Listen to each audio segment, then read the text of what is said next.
So by now, I'm sure many of you guys have already seen the teaser trailer of the next expansion, EVERCOLD, which did a really great job at teasing. But here's what I would like to contribute to the current theory crafting of where EVERCOLD is headed through an analysis of the subtitle of the expansion name that only exists in Japanese, Chinese, and Korean. And it probably reveals a little more, a lot more than what the cool one-word marketing name EVERCOLD or even Wanderer can tell us. And maybe this will help the rest of the community theory craft a fuller picture.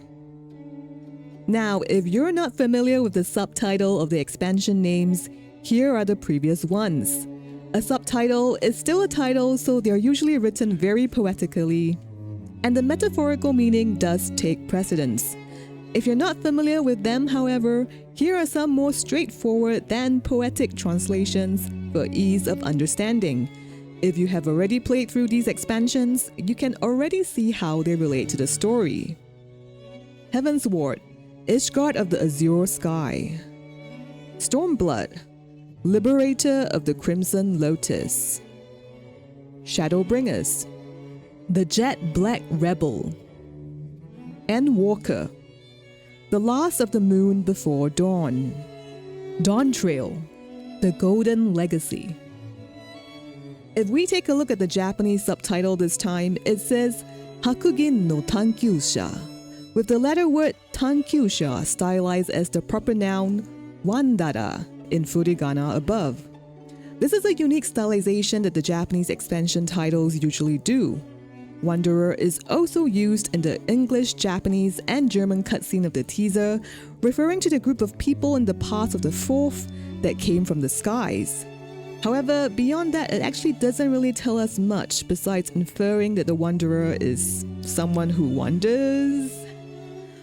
But if we zoom in at Hakugin no Tankyusha, Hakugin is a poetic term for pure lustrous white or silver. Tankyusha. Tankyu is a verb that means to seek or to pursue. Tankyusha, the one who seeks or pursues. So the literal meaning suggested by the Japanese title here is the seeker of the white and silver.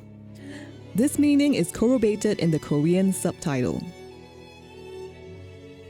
Now, the traditional Chinese title hasn't been released, but if we were to follow the pattern of the previous expansions, it usually sticks quite close to the Japanese. But if there was one language that has some history of adapting its own flair, it would be the Simplified Chinese version. And the EVERCOLD CN subtitle is also by far the most interesting, and something I haven't seen any creators in the English field talk about at least. 银海之天舟, the celestial arc of the silver seas / silver expanse. There is a historical trend of the CN title choosing not to translate too closely from the Japanese, but taking liberty to deviate poetically. If the previous expansion examples are any reference, we shouldn't assume that there is a literal arc, but rather the tianzhou is referring to some sort of metaphorical celestial vessel.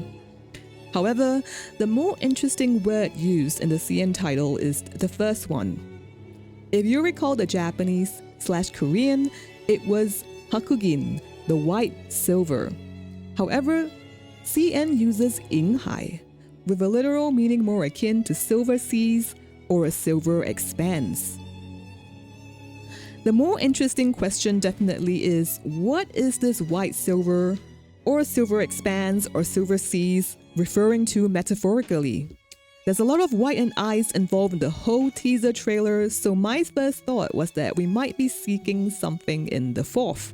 But I now believe that to be just a red herring if I were to follow my gut on the subsequent interpretation of the CN title, which I feel gives away a lot more than the others. In the CN title, 银海 can metaphorically mean the Milky Way or the cosmos, and the tianzhou is also often used to mean the vessel that sails through this Milky Way of stars.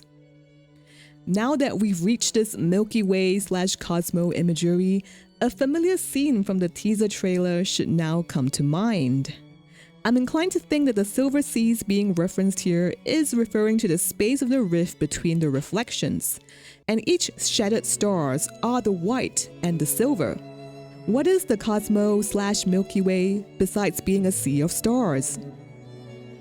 The deliberate placement of Azem's crystal and Azem's key amongst the 14 reflections in a sort of cosmos/Milky Way-like space further supports this, and we know full well that the key has the power to allow one to traverse the different worlds.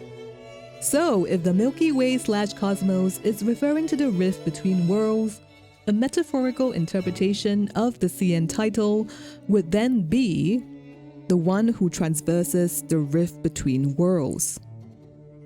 Now putting the current titles we have together, CN talks about the Milky Way, the Sea of Stars, but the Japanese and Korean is more focused on the silvery stars themselves.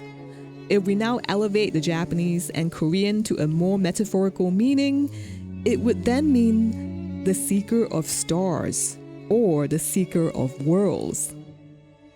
Then combining all three, my current theory of what will happen in the EVERCOLD expansion is that through the events of the fourth, perhaps finding out more about the workings of the Azem key and the Azem crystal, we will be unlocking the ability to traverse across worlds easily and in a lore-acceptable way. In this vein, we become the Wanderer, a seeker who both easily travels across and yearns or seeks for the different worlds, the white silver in the rift beyond worlds. And just to capstone it off, there is another clue hidden in the CN patch 7.5 name, which is the patch that is building us up to the next expansion. 天际的行路. Trail to the Heavens is a good poetic translation, fitting for a title here, but the problem is that 天 alone can mean heaven, and 天际 here has the meaning of the boundaries of heaven. And I think the concept of boundaries intentionally embedded here in the patch name is vital. Additionally, the chosen CN name for Wanderer in the EVERCOLD teaser trailer is 巡天者, which translates to the one who traverses the heavens. 巡天者. It was a lot to take in. It's also my first time trying to explain the meanings of other languages to an English audience. I hope it was somewhat clear at least. What do you think? Does this bring up or illuminate other possible connections for you? Drop a comment down below, for I am sure the devs are probably having a laugh watching us trying to theory craft this for the next 8 months.